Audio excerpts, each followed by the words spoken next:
At Community First Credit Union, there's a lot to see. We build customized financial solutions so you can enjoy the life you want. We make it comfortable to have a conversation about what's important to you, like helping you stay on course to reach your savings goal. And what's important to us all, like helping to support causes that count. See for yourself what See First can do for you.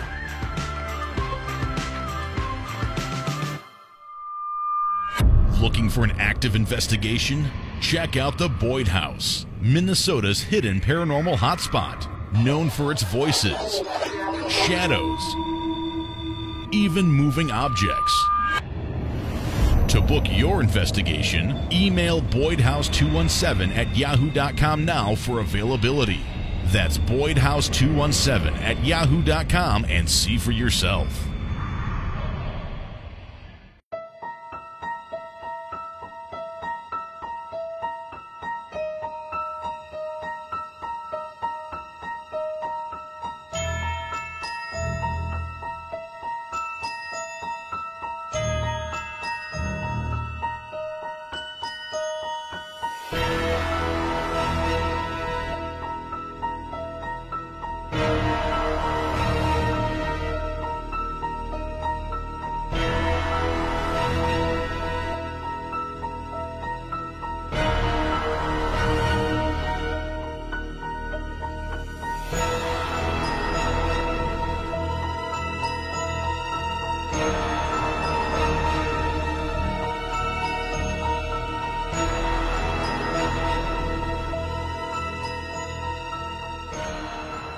Hi, and welcome to the Warren Files. I'm your host, Chris McKennell.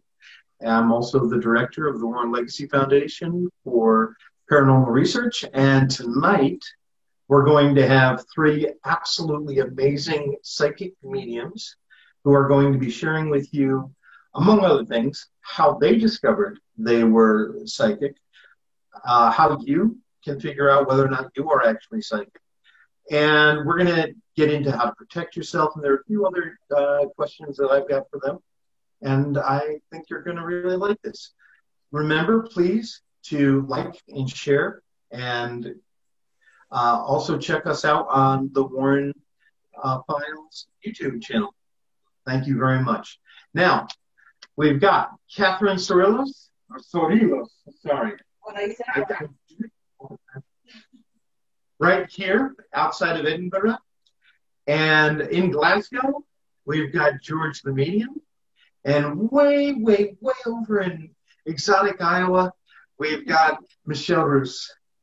Thank you very much, all of you, for coming on today. I really appreciate it. George, let me ask you first. How is it you came to realize that you were psychic? What was it that led you to believe you were psychic? My great-grandmother passed away when I was 18, and 4 weeks to the day, I lived on my own, and I was awoken by the feeling of someone stepping up from the base of my bed. Now, bearing in mind, I live on my own and have no animals, so for whatever reason, it didn't scare me. I don't know if it's because I was kind of half-dazed. I turned round and looked, and my great-grandmother was in the doorway at the base of my bed, and me being kind of scientific and kind of really, you know, quite a strong thinker, I got up out of bed and started to walk towards her because I was really focused on, this is a dream. This is that I'm dreaming this. And as I walked towards her, she disappeared. Kind of from that moment, that was the light switch moment for me, I call it, that the door kind of opened. I feel that she was the one that came forward. A lot of times when people have traumatic experiences, it awakens the gift that they have. And I don't want to say it lies dormant, but some people, like me, I had the gift till I was 9. Now, I don't remember having a gift. My mum tells me that I was a spooky kid or I was a weird child because, I mean, yes, but, you know, she was very much... I would be in the room, I have a large family, and there would be maybe a birthday party, maybe it was my birthday party, and I'm in the room talking to my friend that isn't there. And it kind of became more of a not just an imaginary friend, but something that was a little bit spooky or unsettling. She said the weird things that happened would be, I would be, you know, uptown with my mum, and she would maybe bump into a friend. I wouldn't know the friend. You know, I'm a kid, below the age of 9 at this point. And, you know, she then would walk away from her friend with me in hand, and I would maybe come out with statements like, oh, that's a shame that that lady's dad is in heaven now. And so that was kind of like, obviously I had no idea that the woman's dad was in the spirit world, things like, so all of those kind of things. And for my friends, my imaginary friends, as she called it at the time, it was 2 packets of, you know, crisps, or 2 drinks of juice, or 2 sandwiches. It was always for me, and I always wanted to make sure that my friend that I knew was there was always included. So when it stopped when I was 9, that was like the biggest relief for her, because it was becoming more and more freaky for her. Now, bearing in mind, I don't remember this. I have no recollection of having a gift at all until my great-grandmother turns the switch on. And so fast forwarding back to being 18, I was with a friend of mine who'd moved in to my flat a few months later. And I started to really become overwhelmed with all of these images in my mind. I kept seeing like a YouTube video in my head, and all of these images flickering through my mind, and having real feelings going with that. So I couldn't put into words what I was seeing. And this one night I was really overwhelmed with it. And I said to my friend, I really can't understand what it is I keep seeing. And bearing in mind, I went to the doctors, told the doctors that I was hearing voices, and they sent me to the psychiatric hospital. And I started to be seen as a psychiatric patient, because I knew things that were going on around people. I could feel people's emotions. I was overwhelmed by images in my mind and voices, I would say. So that was then very quickly when I realized what was going on, because my friend, I could see I don't know what you call it around the world, but we call it chestnut, or a conker, we call it here in Scotland. And the chestnuts that fall from the tree, I don't know if you guys maybe know what that is, but they're a little brown, kind of chestnut colour. So, yeah. So, unfortunately, her uncle had taken his own hands to go to the spirit world, and the family collected all a chestnut from the tree where that happened. And that was something really emotional to them. So when I said I seen this chestnut, she turned sheet white. Like but she really cleverly, without her knowing at the time, she asked me, tell me more. What else do you see? And kind of encouraged me for the first time to look into what was happening. And that kind of unfolded a lot of the information, where I started to become well more aware of what was going on around me, and that it wasn't voices in my head as such, it was the information and the conversation of the spirit world. And Catherine, what about for you? What awakened it for you? I was about 11 years old, and I would see things around me. I would hear voices. Like, there were times where I would come back from school and I would always feel like someone was following me, and I would turn around and no, that was there. So I started talking to myself because I was scared. So I spoke to my parents about it, that I'm always feeling someone behind me, someone talking in my ear, but it wasn't actually someone talking in my ear. I was listening, I was hearing all that in my mind. So an auntie of mine at that point, my dad's brother's wife, I was sleeping over her house, and she spoke to my mum and said, look, at night time when Kathy sleeps over, there's doors banging and the toilet seats going up and down, and there's banging on the walls. I think there's something attached on the daughter, and plus she's seeing things, so she might have a demon attached. So she, mind you, my auntie had a lot of misfortunes in her house. I think her house was haunted. She even had the painting of the crying boy. My uncle died when he was 39 from a heart attack. Her shop caught on fire, so she had a lot of bad luck. So the painting of the crying boy you're mentioning, yes, for the people who don't know, that's a series of paintings, isn't it? Yes, I believe the person that painted that painting, the painter, captured the pain of each boy or each girl he molested.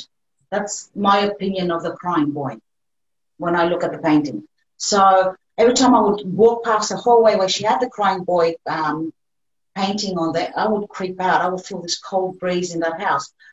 I did tell my mum that, but she didn't sort of believe me. So she believed my auntie. So they decided to take me to a church, a monastery actually, the Saint Cypriot. He is a famous exorcist in his days. Take me there. They perform they still do up to this day, perform every Wednesday live exorcisms. Not live on camera, but on people. And people actually go there and they perform exorcisms. When I walked in, I did fall upon an exorcism of a girl, and she was speaking in tongues. Her whole body was bending in very weird ways. And I felt everybody's emotions. I felt her emotions. I picked up the burning sensation that she had in her body, that I couldn't breathe anymore. And mind you, I was only 11. So I ran out of the church and I fainted. And then that's my auntie just kept on telling to my mother, look what happened. She fainted. She does have a demon on her. She needs to be exorcised. So they took me to this other monastery, and I'm really happy because that priest that was there, he wasn't just, a closed-minded priest. He was more open, wide, like more spiritual, he had studied psychiatry. Before he became a priest, he was a psychiatrist. So what happened at that point? He put a lot of people that need to be read, like deliverance and prayers, and he put them under his stole. And he had, I remember, he had the fingers and the toes, relics from the apostles, and he told us to touch them. So it's really funny that everybody was feeling each other's emotions, and the people that he was reading the rites and the deliverance upon started swaying back and forth. I was in the middle, sitting on a chair, and at that point, I was swaying back and forth because I was feeling their emotions, and I was picking up whatever they were feeling. That levitated. The chair actually levitated. So the priest stopped everything. He took everybody out of the chair. And he grabbed my mother without my crazy auntie and said, your daughter there's nothing wrong with your daughter. She doesn't have a demon attached to her. She's very gifted. But if you want your peace of mind, you can baptize her. So I've been baptized 3 times in my life. So mind you, after that, I started seeing more things. I saw my first ghost at the age of 15. I later found out that my mother had the gift of premonitions for the dreams. My dad could do tarot readings. He knew how to do tarot readings. He could get his own death. And 2 years ago, I found out that my grandfather used to talk to the fairies. So that's how I came to my gifts. And Michelle, I know your gifts are a little bit different than everyone else's here. And folks, you got to understand something about the people we're talking to tonight. My grandmother, honest to God, as wonderful as these people are, I'm always going to say my grandmother was the greatest psychic ever that I've ever had any experience with. But these 3 are the 3 greatest living psychics I know of.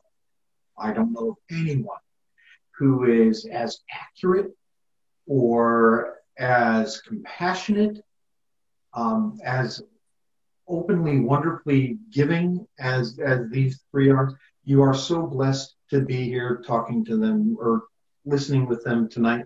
And yes, this is a pre-recorded program, but we are in the chat room on the Spirit Realm Network. While you're watching this, if you have any questions, they're here for you as well. Michelle, why don't you tell us about how you came out as a psychic?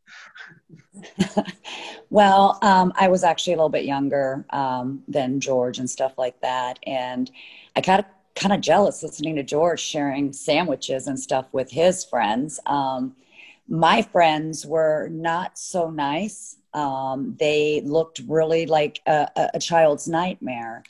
And I really didn't have no one to turn to because I wasn't sure what was going on. I would see things, and would go to my parents and stuff, and they were like, oh, you're just making tall tales.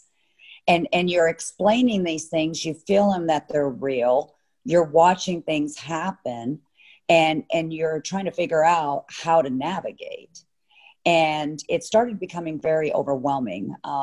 You know, I would sit at dinner table, and like in Europe, when families have dinner, it's a big family dinner. You have people sitting on the table, and I was giggling with Aunt. And I kept hearing, you know, you need to stop giggling and eating your food, and you know, very stern. And I kept saying, it's her making faces, you know, we're talking. And I started describing this aunt, and she had been dead before my mother was born. And they're like, you know, how did you even know? And all this. And I'm like, well, here, no one's seen her.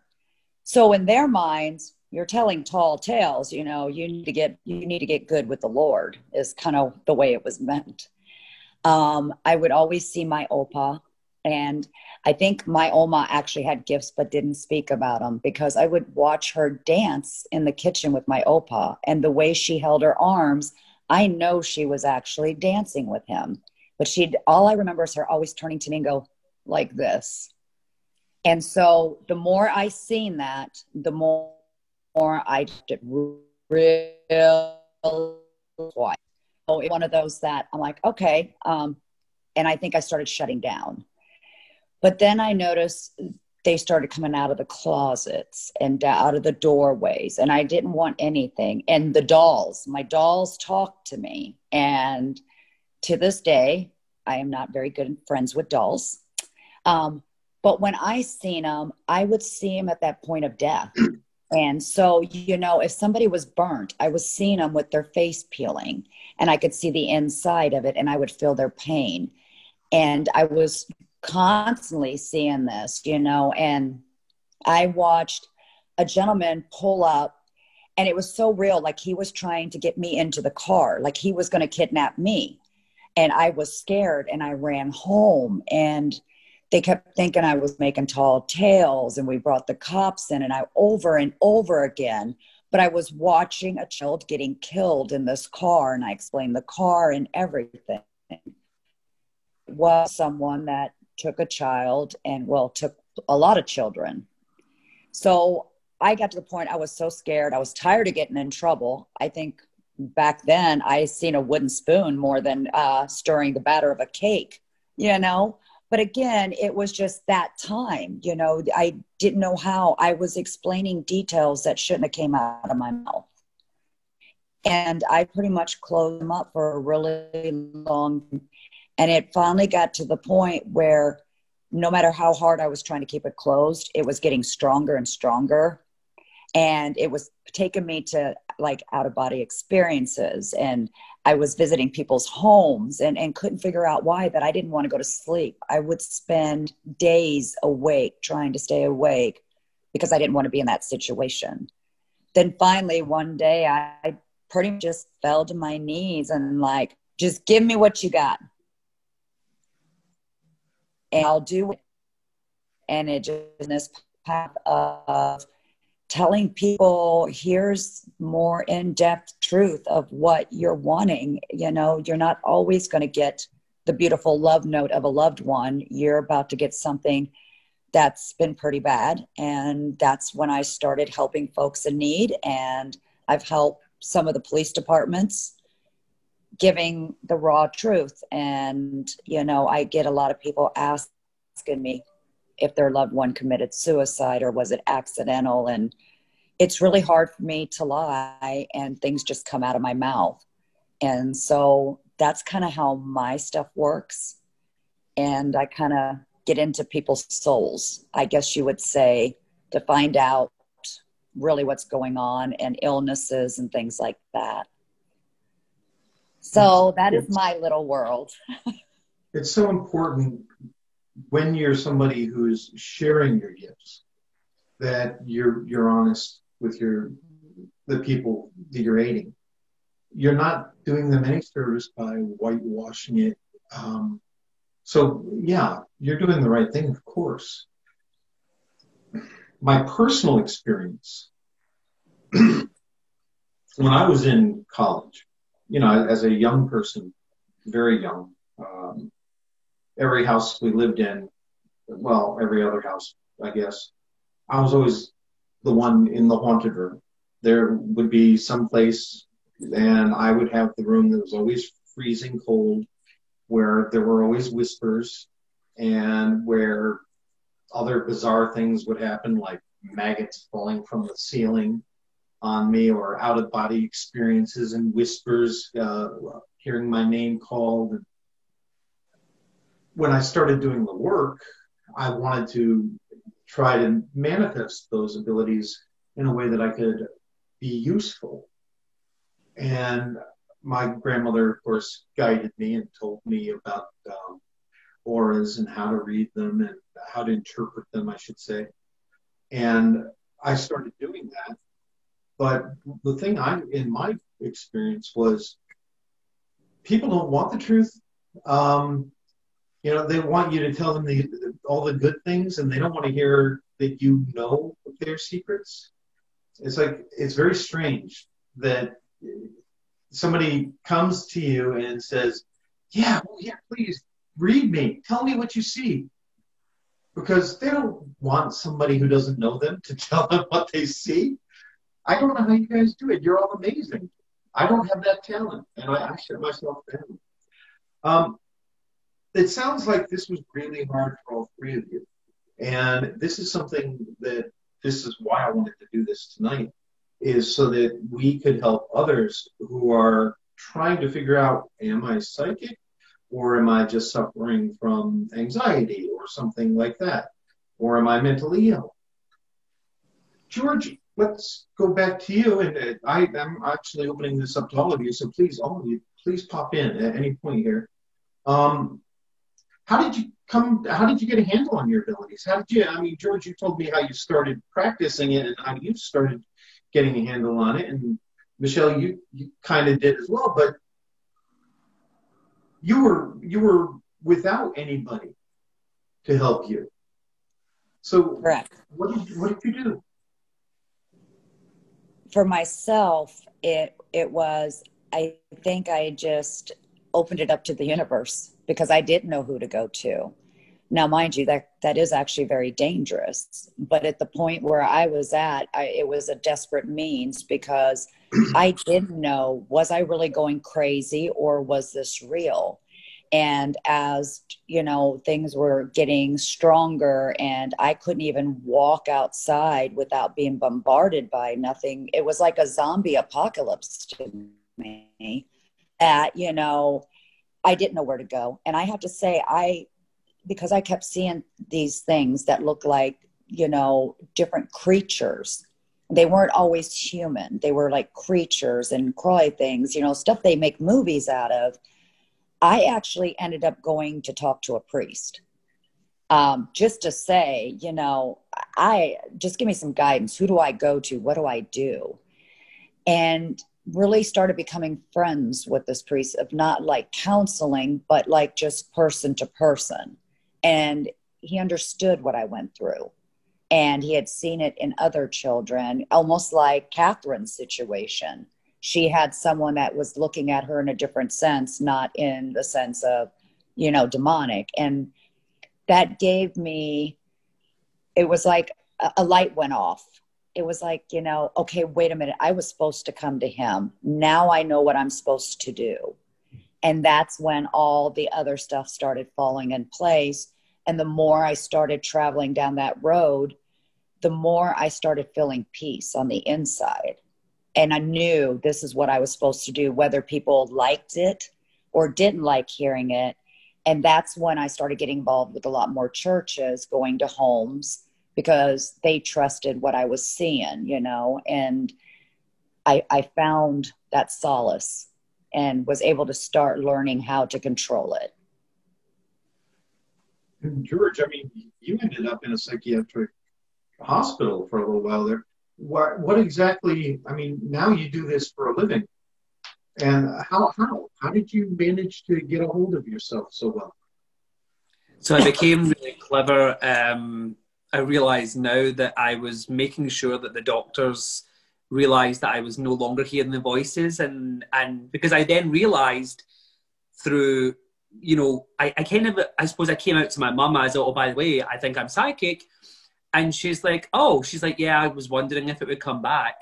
So speaking to her, and then I spoke to my grandmother on my dad's side, and she told me that my dad's grandfather was extremely gifted. And unfortunately, I really didn't get much time as an adult really at all to spend any time with him to ask him questions. So my grandmother was the only person I could speak to about the weird things that would go on, but then I would recognize a lot of things that I was experiencing.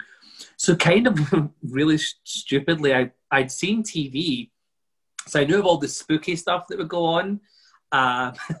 And so I started to do readings for people for free. And I used to go to people's houses and I'd hold their hands, both of their hands, and close my eyes. And I laugh at myself now because I must have looked like an absolute crazy person, really, because I'm holding on to their hands, willing things to happen and just talking about everything that I was experiencing.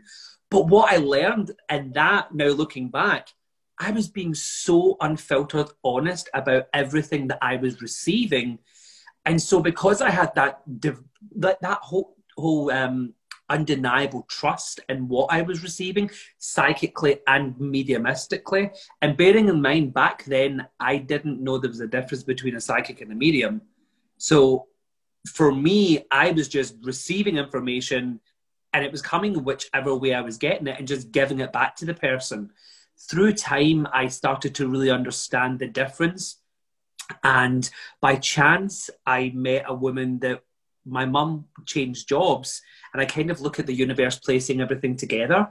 I met this woman and she was a colleague of my mum's who had actually been involved in the spiritual church community, which is huge in the UK. And she actually met my mum, and my mum had said, you need to speak to my George. So when my mum's friend met me, we actually didn't like each other. We actually detested, and believe it or not, we've been friends for almost 20 years now. But, you know, we hated each other, like really detested each other. But she was so dedicated to serving spirit, because when she walked away from the spiritual church, she said to her spirit guides, send me a sign for me to leave. And literally days later, she met me. And so she helped me kind of really understand the way your grandmother did, talking to you about understanding what this is and, you know, the technicalities of it and being aware of it. So then she kind of, after me wandering about for about 4 years by myself, kind of not knowing what I was doing, she helped me understand, and it kind of put all of the jigsaw pieces together. And then I was blessed enough about 4 years ago to be put in touch with, to do a mentorship training with a woman called Mavis Patilla. And she's a phenomenal medium and teacher. She helped me just turn the switch in a way that I never expected. And that's why now my communication is predominantly mediumistic. So everything that I do as a reader is all kind of coming from spirit world and giving evidence.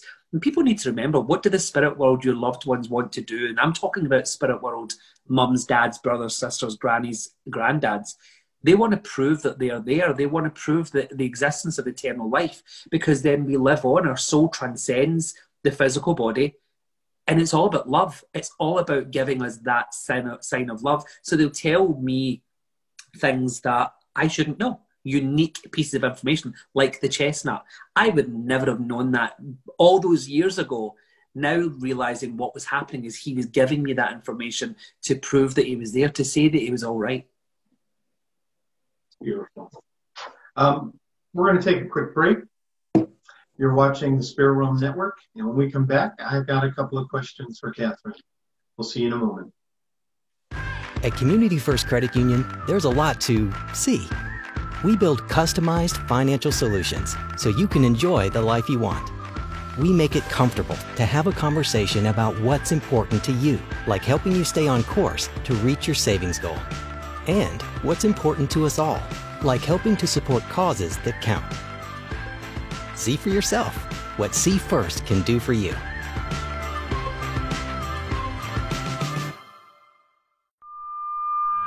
Looking for an active investigation? Check out the Boyd House, Minnesota's hidden paranormal hotspot, known for its voices, shadows, even moving objects. To book your investigation, email boydhouse217@yahoo.com now for availability. That's boydhouse217@yahoo.com and see for yourself.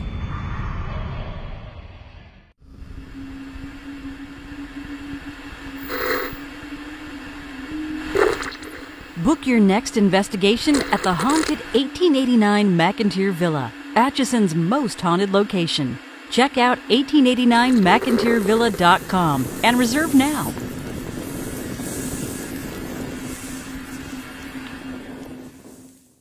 And we're back. Thanks for joining us. Please like and share the video. Check us out at the Warren Legacy Foundation for Paranormal Research on Facebook, the Warren Files on Tumblr, Twitter, Instagram, TikTok, and YouTube. I know that one, of course, the Warren Files YouTube channel. Your viewership helps us, and it helps us to spread the word. It helps us to actually, honestly, it helps us, if you're watching on YouTube, it helps us to fund the foundation. So it really is very helpful. All of the money goes into the foundation. So, Catherine, how does somebody get, people suffer from anxiety, people get overwhelmed, they feel like they're picking up the energy of other people. How is it that they can be sure that, for instance, they're an empath and not just somebody who has an anxiety disorder? How does somebody start to unlock whether or not they're psychic? That's a tough question. And kick in both of you. This is a round table. Now, going back to a little bit with what Michelle said, it's not all fairy and angels and nice little old woman's souls coming into your face. Sometimes you get really bad situations from really bad and mean entities or souls, or you see at that point how they died. Now, based on your question, the priest really helped a lot because he studied psychiatry. So he gave my mum a number of a highly recommended professor that taught psychometry. I did seminars on psychodynamics, right? So he taught me how to do. For people who don't know, what is that? Psychodynamics is using the power of your soul. The word psychic, it's got to do with your psychic abilities, and the word psychic comes from the word psyche, which means the soul, and that's where your power comes from. So your gifts, your power, whatever you want to call them. So it was exploring your psychic abilities. So through those seminars, I was really lucky because I was only 11, 12 when I was taught, and I did those seminars, and they taught how to do psychometry, remote viewing, self-hypnosis, regression, how to do psychometry, all that. Like they showed me what each gift meant and how to use it.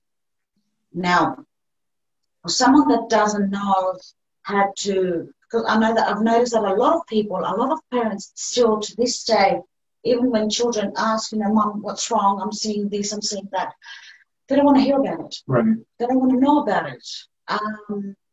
So they probably think that the child is having a panic attack, an anxiety attack. They send it to the psychiatrist, they fill it up with medication. So if the kid has got that gift, it's suppressing it at that point.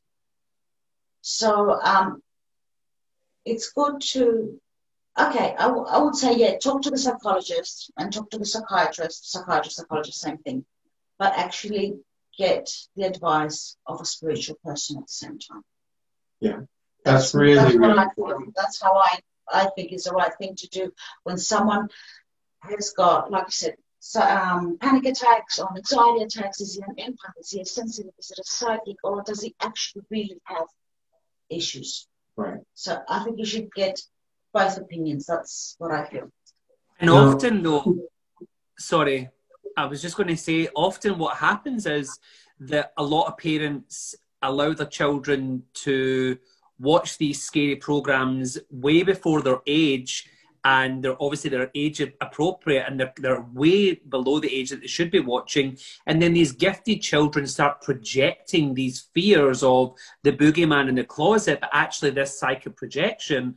And so what happens is the parents think it's fun. I notice there's an awful lot of people that will film their children talking to the friend in the corner, and a lot of people call out to things. My kid's been having problems. Yeah.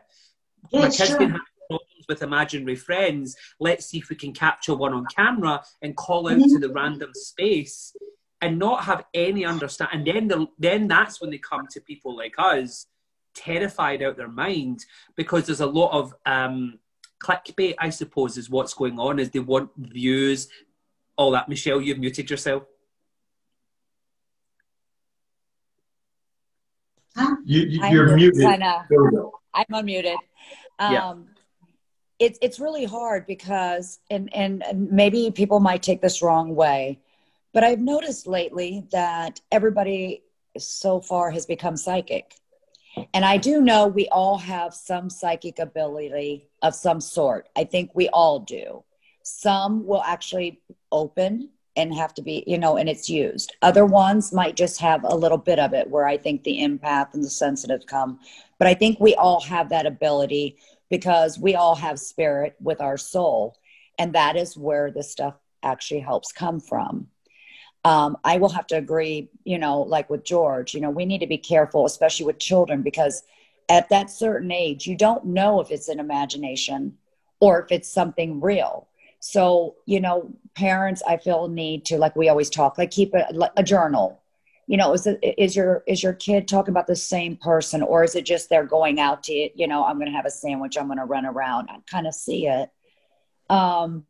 But I think there are a lot of people out there are too quick to say, because somebody says, I get overwhelmed and I start feeling so much stuff, and I feel so much stuff. And then you've just got people going, well, I think you might have psychic abilities. That person might not. And that feeds into a lot of it. And you see it all over the place, because they're like, well, I can then train you. And then it becomes a money thing.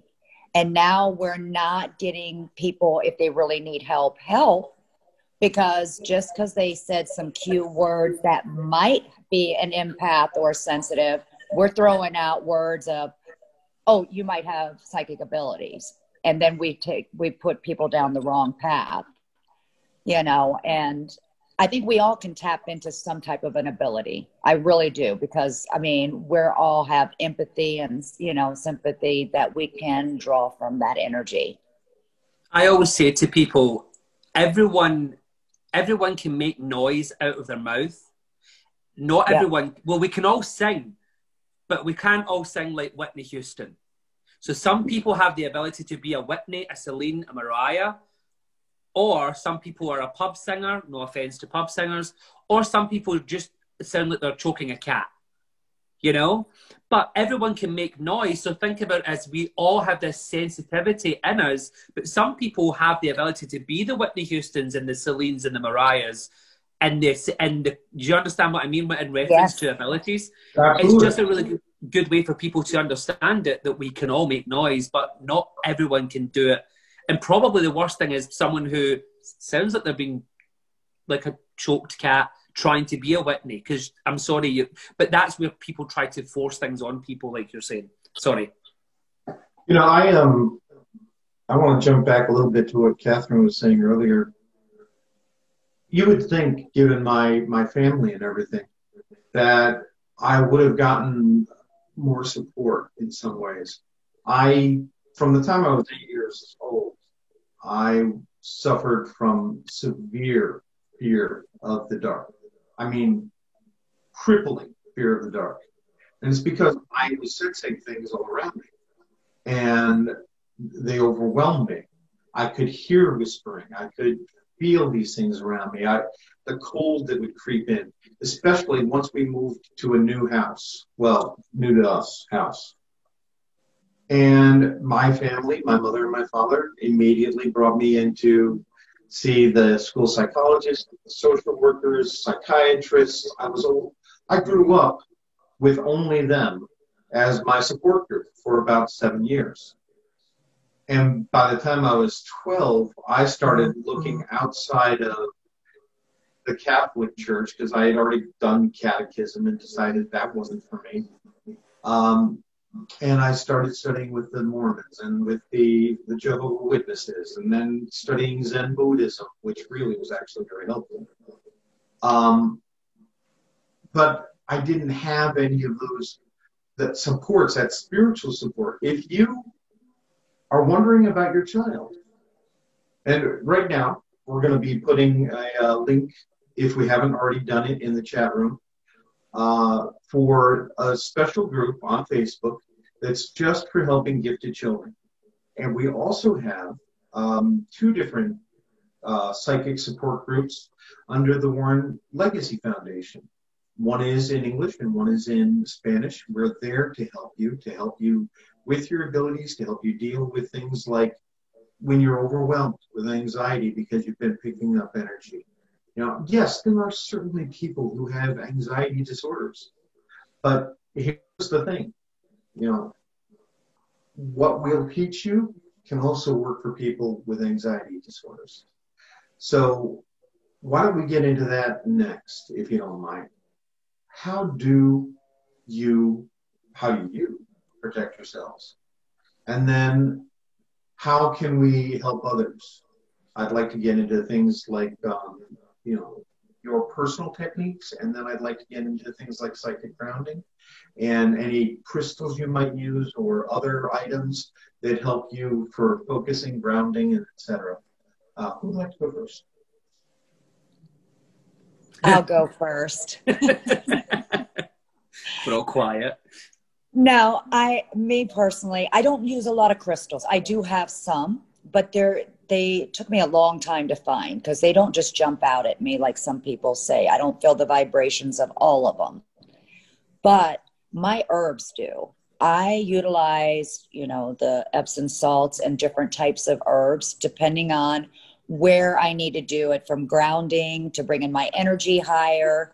And I do different little mixtures. So those are some of the things that I use, which help me. And it took a while. I think everybody will go through that trial and error why they're trying to find what works for them. And I had a lot of trial and error. That's wonderful too, because you shared it so well. What do you do? I've got them at the back of you, right there. I've got my red jasper and I've got my black tourmaline right there behind you. Yeah. Red jasper right there.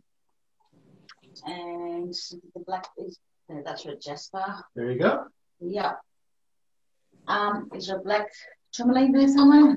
What's that? Tourmaline? No, that's black obsidian. So I've got black obsidian or black. I can use all them. Okay, black obsidian, black tourmaline. I've got them all here, which I use I've got them right there. So when I finish each session of doing my readings, I've got them already there charged, and they ground me. And then if I want to start going into another level with my readings, right next to me, I've got my selenites. To do my readings, to do my mediumship, so I've got my ascending, I've got my uppers and my downers. That's what I call them. That is perfect verbiage, though, because it is. I mean, you got some that lifts your energy, so you need to be up, and the other one's down. And yeah, exactly. I love it. I've got my oils. If I start feeling like the other day when the other client that came in and I was really feeling overwhelmed, I had my oils like shoulders, just rubbed a bit on my hands, right here on my wrist. You tap them on your temples, on your crown chakra, and your third eye, because that's the chakras that you use mostly when you're opening up to do a mediumship session or a psychic reading, and you need to sort of ground them and close them. So I put some of those oils and herbs that I've mixed up together on there to ground myself and to seal myself. And George? Oh, wait, before I noticed this one. This is amethyst and clear quartz, right?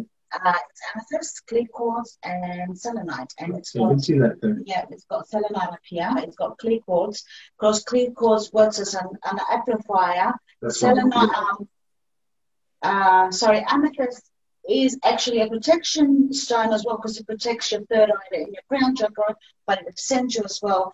And selenite actually connects you with the spirit world and the angels. And I've got a piece of copper in there, so because it's a good what's that word? Conductor? Yeah, thank you, a conductor. There you go. And George, how do you manage to protect yourself? So I have an amethyst clear quartz tip, actually. So it's an amethyst on one end and clear quartz on the other. And I'm a bit like Michelle. I don't feel like drawn to crystals and things like that really easily. My focus really for protection is the fact that I know my spirit guides are my team. They look after me. And I made a real strong agreement with the spirit world. I said, I will serve you when you need me to serve you. I will do your work and whatever you need me to do in delivering you the proof of eternal life.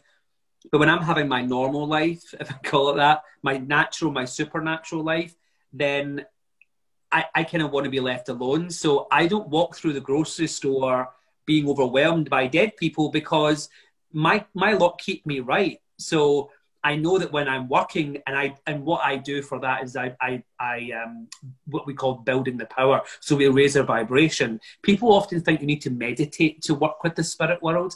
No. Meditation is passive. That's more for you to become centered and relaxed. I do often try to do meditation, and I'm rubbish at it. Like rubbish. And a little tip that I give my student. On you go, Catherine. No, have you guys noticed that after with our age and with our experience and with all these years of meditation, that we can't actually meditate anymore? Yeah. I can't. And I promote it to students. I say to them, what the challenge that I set the students, though, or anyone that I speak to that comes in there for an appointment and they're overwhelmed or they're stressed in life, I say, set a timer on your phone for 30 seconds.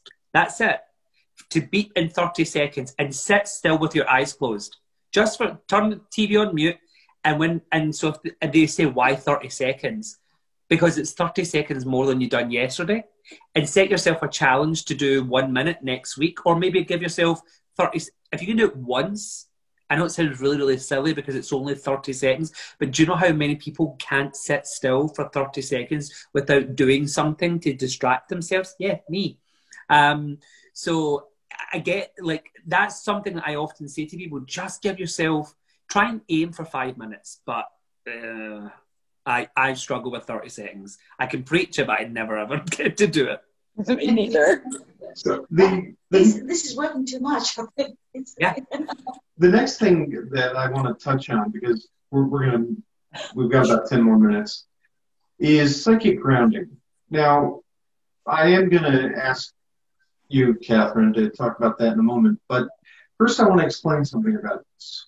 All right, this is good, whether or not you're a psychic. This is good if you are suffering from depression, if you're suffering from anxiety, a panic disorder. This technique works. I'm not saying give up your medication at all. God, no. But in conjunction with that, this works. The idea of bare feet on the earth, on grass, whether you're just walking around in the woods or in your backyard, that connection with the earth really is extremely healthy. It exchanges ionic energy. We know this scientifically. That's why it's really important that you have bare feet when you go out and you take some deep cleansing breaths in through the nose, hold it for a few seconds, and out through the mouth. You do that with your eyes closed a few times until you're centered, and then you listen to what Catherine has to say. I agree with the barefooting.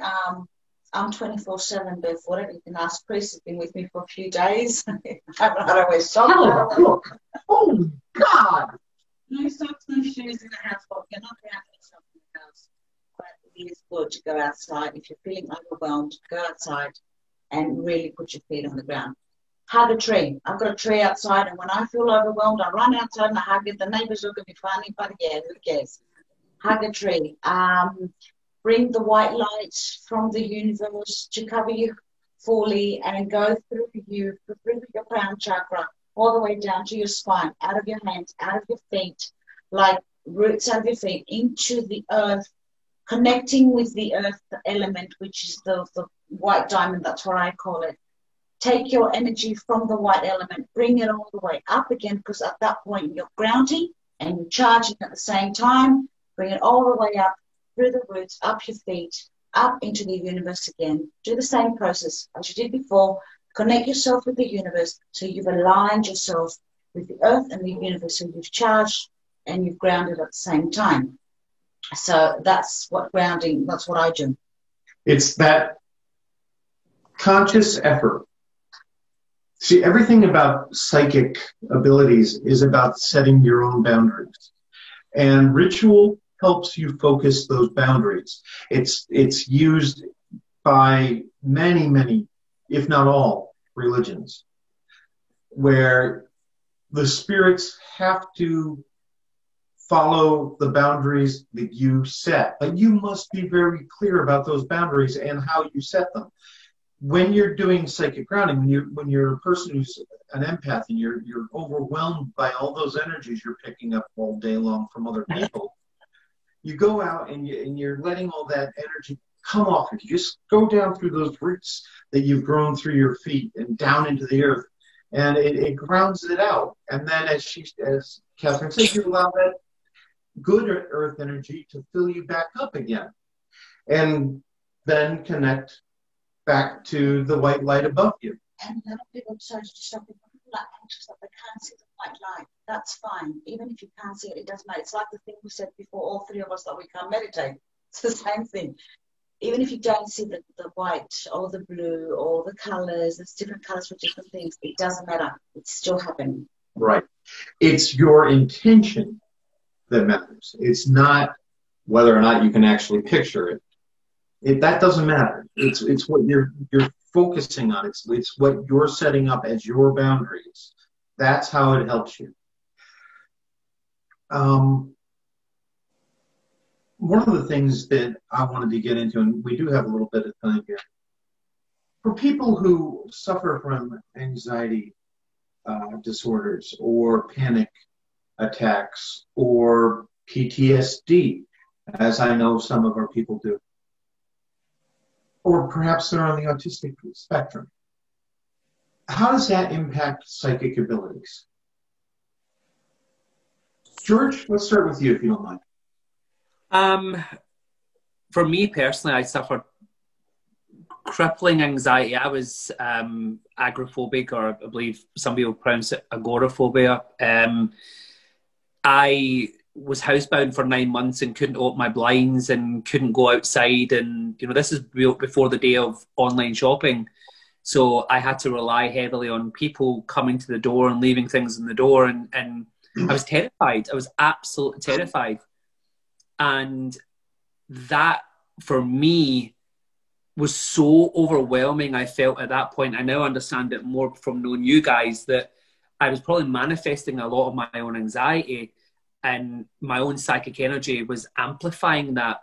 So it was like the constant cycle of being on the wheel, of having the fear, having the worry, having the anxiety, thinking about it, coming round. And then someone who is sensitive, we seem to just be amplifiers of everything. We seem to be constantly, you know, like a satellite dish, receiving information and spinning it round. And I really, really felt like at points that maybe hindered me in a way through that recovery. I had to really then learn at that point to meditate and focusing on the intention. You said something wonderful a moment ago about whether you can't see it, but the intention is there. So many people who are crippled with all these disorders are overwhelmed by everything, but they don't want to focus on anything positive. Oh, that won't work. That's usually, no, that won't work for me. But did you try? So mine was meditation. Mine was actually meditation and deep breathing. That was the one thing. Do I have any of those moments that affected my mediumship though? No. The mediumship's a completely different thing, where the psychic energy we can always feel from in front, soul to soul. Like Michelle says, we're into the soul, and Catherine said it as well, soul to soul. Mediumship comes from behind. So the spirit world will come in and communicate. Your loved ones don't want to come in and give you a fright. They want to come in and give you a hug and tell you they love you. They don't want to do that. But people's anxiety in their mind also can create more tension. So sorry, I know we don't have a lot of time, but that's my 2 cents. So Michelle? Well, what do you think about this? Well, I think I've actually worked with some children with autism on the different types of spectrum. And a lot of people don't realize that they are just a beam of light, hypersensitivities, different things like that. And they're not able to, kind of communicate back and forth because they're not able to get to that level. I think it has a lot to do. I honestly would think if there was a way to do it, that a lot of these children who have autism, or on any of the spectrum from the lower side to the higher side, that we would actually be dealing with some very powerful psychics if they were able to actually recognize and manage it. So I think it intertwines. And I think they have it. And there's a lot of those fears and phobias and different things that come out because of it. And sensory feelings, you don't know how to work with all that. So I think there is a complete intertwine between the two. I mean, with all of it. Yeah, it's like dimensions. Catherine talks about dimensions and stuff. I feel like it's the same exact kind of style. Yeah, exactly. We are coming to our last few minutes here, so I wanted to say a couple of things. Number one, these people that you've been with this evening, these 3 amazing, wonderful people, are available if you need help. First off, Catherine has her own program on the Spirit World Network every Monday. On Mystical Whispers. It's at 3 o'clock Eastern Standard Time, 8 p.m. here in Great Britain. Yeah. And those are really fast little readings, 1 card. And she'll do 20 in an hour. If you want to have an actual in-depth reading from her, they're incredibly affordable, unbelievably affordable, to be quite honest. And she also has other items that can help you with your protections and other things of that nature. How do they find you? They can find me on Mystical Whispers, on my Facebook page, Mystical Whispers by Catherine Cerullos. They can find me on the Warren Legacy Foundation Paranormal Research, and on my profile, Catherine Cerullos. We don't ever charge to help people with the paranormal. But if you want help with things like herbs, oils, crystals, things of that nature, yeah, that's her business. Speaking of which, George the Psychic, my friend. Yeah, or George the Medium. Bloody hell. Sorry. George the Medium, my friend. How can people find you? What is it you offer to people, and where can they go about finding you? You can reach me at georgemedium.com or at George the Medium on Facebook or Instagram. And my readings are mediumistic readings, so it is spirit communication, evidence of eternal life, and letting them tell their story, basically. I have an office in the city centre of Glasgow, and I also do readings around the world based on the interactive way that we do things nowadays. And also, I get lucky enough to work in Holland and New York and LA with that as well. So it's kind of really been blessed enough that the Spirit World look after me, that I get to travel. Not right now, mind you, so everything's online. But so thank you very much. Yeah, and that's really important, folks. Spirit is not limited by time and space. So keep that in mind. These readings are perfectly easy to do over the internet. Michelle? You're last. Where can people find you? What can you offer them? Please. Actually, they can find me on my Facebook page, Michelle Roos, or they can also find me on the Facebook page of Riverside, Iowa Paranormal, and also the Warren Legacy Foundation for Paranormal Research. I also do readings, and I sell herbs and oils and stuff. I do put things together to help people with cleansings and different things. All they have to do is send me a message, and we kind of, the first couple minutes we just chit chat, get to know each other, and then find out what the real need is. Is it really a reading? Is it a spiritual cleansing? And then we kind of go through it that way. Everyone, thank you so much for being here. I really appreciate you taking the time to be with me. I always love being with you. You guys are my family. And for everyone who's joined us tonight, thank you. God bless you all. And for this Warren Files, we'll see you again next week.